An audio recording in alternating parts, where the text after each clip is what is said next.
Olá pessoal, meu nome é Anderson Vieira, esse é mais um vídeo aqui do canal e olha só, eu acho que uma parte 2 desse canal nunca saiu tão rápido quanto esse.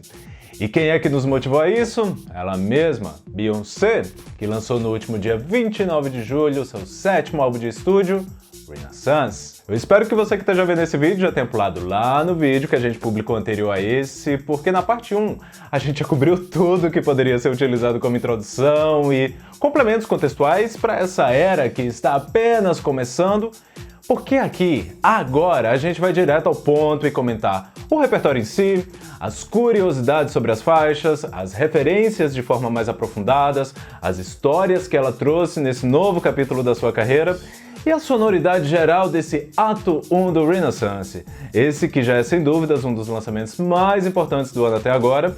E olha que da própria Beyoncé a gente ainda pode esperar bastante coisa aí nas próximas semanas ou nos próximos meses, ainda não temos certeza. Mas sabemos que tem mais coisa vindo por aí. Se o dia 4 de setembro já é quase um feriado para os Beehives ao redor de todo mundo, pois para quem aí não é muito bom de datas, esse foi o dia em que Beyoncé, Gisele Knowles Carter chegou ao mundo. O dia 29 de julho entra agora para uma das datas mais importantes para a fanbase também, registrando nesse o dia do seu renascimento. Com influências principalmente de house, disco, Miami bass, funk e afrobeat, no primeiro ato da era Renaissance, Beyoncé viaja através das décadas com experimentações que sugerem uma visão atual para partes da história que soam nostálgicas, até mesmo para quem nem teve a oportunidade de vivenciá-las. Eu sei que a evolução da Beyoncé é perceptível para todo mundo por aqui, mas depois que eu escutei esse álbum, eu fiz questão de voltar lá em Naughty Girl só pra ter essa visão mais perceptível.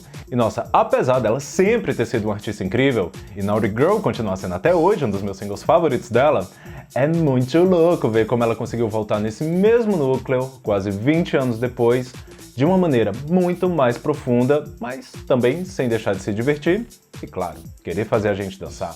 Eu prometi pra mim mesmo que eu não ia fazer uma introdução muito longa dessa vez, porque eu já falei demais no outro vídeo, só Deus sabe o tanto de tempo que eu vou levar pra editar tudo isso, mas vamos logo aqui. Só que, antes da gente começar, vamos só deixar aqui aquele lembretezinho de sempre, de deixar o like aí no vídeo pra não esquecer depois, se inscrever no canal se ainda não for inscrito, tudo que eu falei na parte 1 tá valendo aqui também, e bom, agora sim, vamos lá!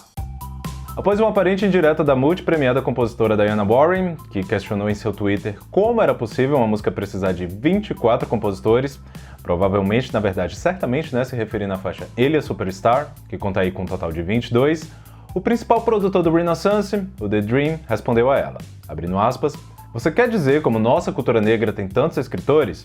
Bem, começou porque não tínhamos condições, então começamos a samplear e tudo se tornou uma forma de arte. Uma parte muito importante da cultura negra e hip hop na América. Se isso não tivesse acontecido, quem sabe? Eu sei que isso não é um concurso de escrita individual. E você sabe que eu te amo, mas vamos lá. Pare de agir como se seus discos não tivessem sampleados." Você certamente já deve ter ouvido aquele ditado de que a união faz a força, e em um contexto artístico como a música é muito difícil você conseguir dar passos para frente, conseguir olhar para o futuro sem ter um pezinho no passado, sem ter um background, sem ter referências. Quando você se propõe então a contar uma parte da história, então nem tem como isso ser possível, né? Afinal, como foi que a gente chegou até aqui? Muito mais do que um álbum dançante, o que de fato ele é, em Renaissance, Beyoncé se propõe novamente a fazer um resgate da herança construída por artistas negros ao longo das décadas, mas dessa vez mirando em outras vertentes e com um novo olhar em relação aos seus trabalhos anteriores. Logo na faixa de abertura, Undergirl, que aliás foi a faixa mais reproduzida nas plataformas entre as inéditas no ato do lançamento do disco, além daquele toque de estímulo de alta confiança, no melhor estilo, se você próprio não se amar, quem que irá? Beyoncé ainda faz questão de lembrar que não são as suas joias, não são as suas pérolas, não são as roupas que vestem ela, não é o seu marido, não é nada disso que torna quem ela é. Ela é quem ela é e ela é a garota. E tudo isso levado ao sample de Still Pimpin' do rapper Tommy Wright Tree. O lado bom de você conhecer muito bem um artista que você acompanha é que às vezes você nem precisa ir muito longe pra pegar ali, pra catar as referências que eles vão soltando. E às vezes, cara, alguns versos são tão visuais que as imagens até pulam na sua cabeça assim que você ouve. Eu tenho certeza que isso aconteceu com muita gente aí assim que ela falou. Eu sugiro que você não mexa com a minha irmã no pré-refrão de Câncer. Tô mentindo? A faixa, que aliás conta com falas da youtuber T.S. Madison interpoladas ao longo da canção, já começa, literalmente nesse caso, com um lembrete do quão confiante e à vontade ela se sente na sua própria pele. E se a introdução livre, cozy, significa aconchegante, a música exalta ainda todos os tons de negritude, do light skin ao tom azulado que brilha ao sol. Apesar de como um todo esse álbum soar como algo totalmente diferente de tudo que ela já fez na sua carreira, ainda assim tem ali bastante coisa que parece vir de uma progressão, de uma evolução natural dos seus trabalhos anteriores, sabe? Tanto que essa música mesmo, tanto que Cozy mesmo, poderia ser algo que a gente encontraria em um The Gift, por exemplo, assim como Move, que já já a gente vai falar melhor sobre ela. E tudo ali logo numa sequência, em um mesmo bloco que My Power, sabe? Não sei se eu tô viajando demais, mas falem aí nos comentários se vocês acham isso também. Uma das faixas que já despontou como uma fan favorite, e que eu vi muita gente, aliás, comentando que é aqui onde o álbum começa de verdade, Alien Superstar é a primeira faixa onde você de fato vai se sentir ali transportado direto para um ballroom. E cara, ela tem tantas transições que a primeira vez que eu escutei ela, parecia que eu tava escutando 3 músicas em uma. E olha que ela conseguiu isso sem nem precisar ser tão longa quanto outras faixas do disco. Mas ela tem uma construção tão detalhada, tão minuciosa e com tantas camadas, que se eu já estava pensando em investir em um fone bom, agora eu me dei por convencido, porque isso daqui não é apenas uma música, isso daqui é uma experiência completa. Se as 2 primeiras músicas do disco já tinham esse tom empoderador, aqui então nem se fala. Aqui é algo pra além do sistema solar, como ela mesma cita em uma das melhores figuras de linguagem do disco. O sample dessa vez fica a cargo do hit I'm Too Sexy, da dupla Right Said Fred, acompanhado de um deep house tão contagiante, o que logo justifica aí o fato dela ter sido aí uma das primeiras a viralizar. Vou me segurar aqui para não falar que achei Cuff It uma prima mais jovem, de Blow, vamos dizer assim. Tem aquela pegada safadinha, tem aquela sensualidade que só a disco music é capaz de proporcionar. E tudo isso sem contar, né, que o próprio título da música já é uma referência àquele tapinha no popô, que quando bem dado, não tem quem reclame. As harmonizações aqui é algo absurdo e até louco pensar, né, que foi ela que gravou ali cada uma dessas camadas. No fim até me lembrou uma girl band, me lembrou até um pouco a época do Destiny's Child. Mas, no fim das contas, a única mãozinha com qual ela contou aqui foi a do Nile Rodgers, que, cara, em um álbum como esse, realmente não ia nem fazer sentido caso ele não tivesse participado, né? O sample, nesse caso, vai para a faixa Ulala, da cantora de R&B dos anos 80, Tina Marie, que está acreditada como Mary Brooker na lista de créditos da canção. Apesar de que só de ouvido, eu acredito que a maioria aqui, se fosse para chutar, chutaria que seria alguma música do The Chick, né? Que, aliás, é a banda do Nile Rodgers. Continuando aqui, chegamos então em Energy, o primeiro feat acreditado do álbum, no caso com o cantor jamaicano Bean, que previamente havia trabalhado com nomes como Justin Bieber, Kanye West e até mesmo a Anitta. E cara, aqui a música sugere exatamente o que o título se propõe. Mais curiosidades sobre essa faixa em específico a gente já comentou lá na parte 1 desse vídeo, bem como a faixa seguinte, o lead single do Renaissance, Break My Soul, que temos aliás um vídeo só sobre ela por aqui. No entanto, não podemos deixar passar batido o mood perfeito que essas 3 faixas juntas criam. Cuff It, Energy e Break My Soul. O álbum inteiro, na verdade, como vocês já devem ter percebido, foi produzido em non-stop, quando o final de uma faixa já é feito ali para amarrar com o começo da música seguinte. O verso fechando lá no último. Mas essa trinca aqui é, sem dúvidas, o primeiro ápice de explosão que o álbum traz. Você tem que estar num mood muito ruim para não sequer bater o pezinho enquanto essas 3 estão tocando. E eu falo isso mais porque tem gente que vai escutar no ônibus, vai escutar no trabalho, nem sempre vai ter aí espaço para fazer uma performance. Mas eu sei que você já visualizou tudo aí na sua cabeça. E bom, passado esse bloco mais explosivo, a gente chega agora em uma outra sequência de 3 faixas que novamente cria ali, ó, um outro mood, só que dessa vez mais soft, mais sexy e com mais influências de R&B. E eu posso até ficar sozinho nessa, mas pelo menos por enquanto, esse é o meu bloco favorito. Começando por aquela que tem grandes chances de ser aí o próximo single do disco, visto que foi aí uma faixa que teve bastante destaque nas playlists, dado todo o contexto que a gente já falou do álbum até aqui. Sobre o que vocês acham que se trata uma música chamada Garota da Igreja? Exatamente isso, culpa cristã, ou melhor, né, libertação. Afinal, ao mesmo tempo que uma garota pode ir à igreja aos domingos e exercer a sua fé, nada a impede de rebolar a sua bunda como uma danada, e ninguém pode te julgar além de você mesmo, afinal você nasceu livre. Polêmica pronta caso essa música realmente fure a bolha. Plastic Off the Sofa, pelo que eu notei, é aí uma das músicas mais 880 do disco. Ou você ama, ou então você nem lembra mais dela depois que você terminou de ouvir o álbum completo. Por acaso, eu até fui ler alguns reviews sobre o disco em alguns veículos aí, né? E incrivelmente, nenhumzinho sequer citou ela. Mas eu pessoalmente gostei aí bastante, achei bem gostosinha, principalmente por ser aí o maior suspiro de R&B que a gente tem aqui no Renaissance. E olha só o que 6 anos não faz, né?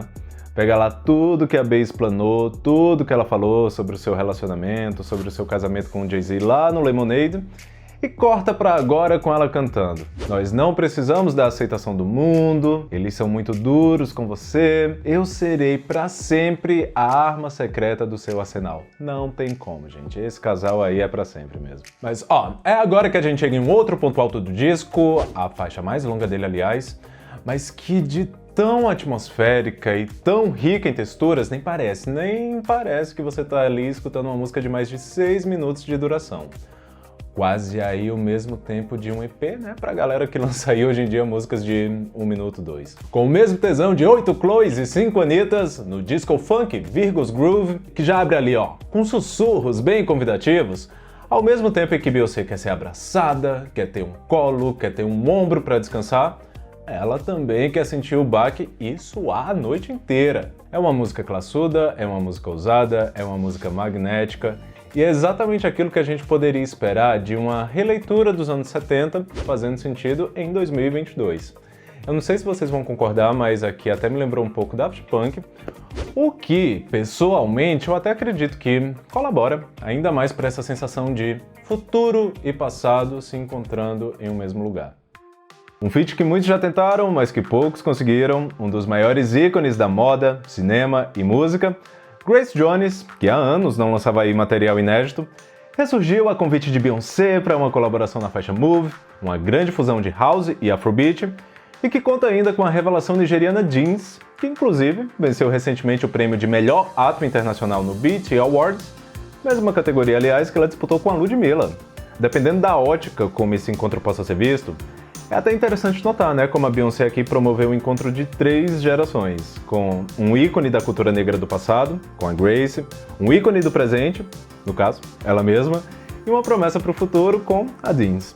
Só por curiosidade, o Brook Up, que a Grace cita algumas vezes ao longo da música, é uma referência a um estilo de dança jamaicano, que, por acaso, para quem não sabe, né, é o país natal da Grace Jones.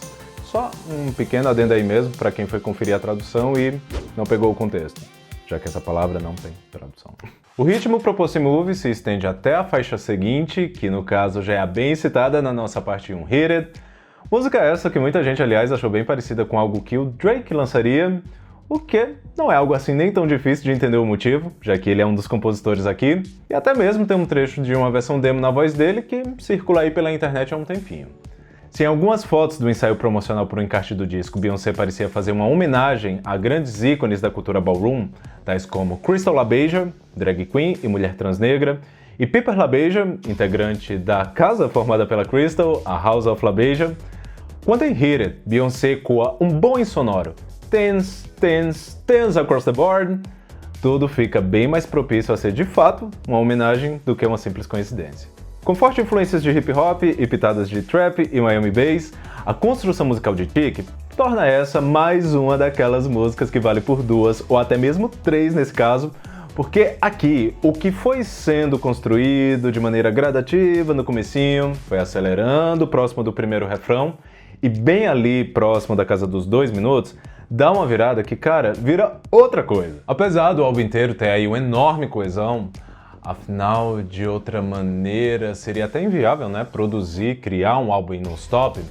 Várias músicas têm aí identidades bem próprias, e assim como a gente falou lá no caso de Plastic Off the Sofa, eu acho que o mesmo vale para essa, ainda que elas estejam ambientadas em lugares bem diferentes. É novamente uma música onde ela brinca bastante com texturas vocais, e mais uma vez ela coloca em evidência suas características físicas, gostosona mesmo, Mas também aqui ela traz algumas referências mais profundas, como a menção ao Freaknik, um festival de férias que acontece periodicamente desde os anos 80 em Atlanta, e que nos seus primeiros anos ficou melhor conhecido por ser frequentado e liderado por alunos de faculdades historicamente negras. Assinada por A.J. Cook, produtor britânico e fundador do selo PC Music, que popularmente é quase entendido como um gênero de música próprio, All Up In Your Mind serve ali quase, vamos dizer assim, como uma ponte para dois moods do álbum que são bem mais definidos e formados por mais faixas. No entanto, para quem veio aqui direto nessa só para conferir qual seria o resultado de Beyoncé com o paizinho da PC Music, tudo que foi indiretamente prometido, porque no fim das contas ninguém prometeu nada, né?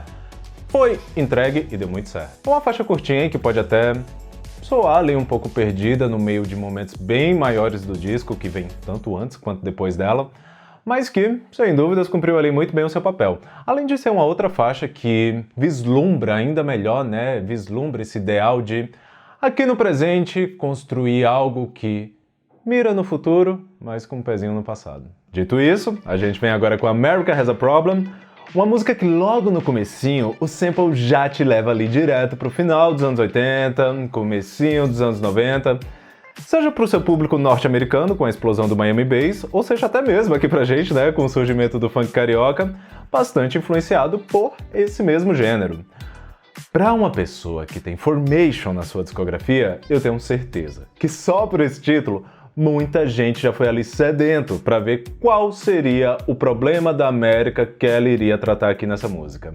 E eu também imagino que muita gente aí esboçou um bom e belo sorriso quando percebeu que esse grandioso problema é o fato dela ser gostosa demais. E me diz aí, mentiu? Claro que não. Música divertida, energética, autorreferencial. E se você estava de pé, pode continuar por aí, porque a que vem logo em seguida é uma daquelas para você acompanhar com palminhas, dar 10 piruetas no ar e encerrar com um death drop. Trazendo a junção de 3 samples, incluindo aqui trabalhos de Mu, Rini, Kevin Aviance e Michael Key, o Deep House de Pure Honey, cara, é o extrato do bagulho. É o suco da extravagância.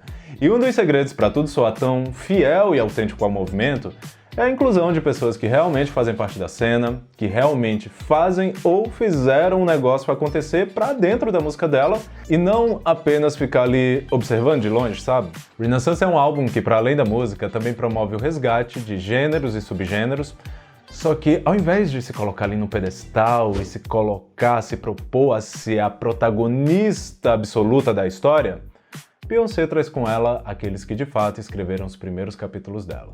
E bom, se grande parte das músicas e trabalhos que serviram como base para esse disco muitas vezes foram ali utilizadas de uma forma tão diluída a ponto de nem dar para perceber em muitos casos como todos esses samples, todas essas interpolações e todos esses trechos foram, de fato, aplicados, a celebração final desse primeiro ato da era, em Summer Renaissance, é bem clara e direta a uma das rainhas da disco music, referenciando uma das músicas mais clássicas de todos os tempos, I Feel Love da Donna Summer.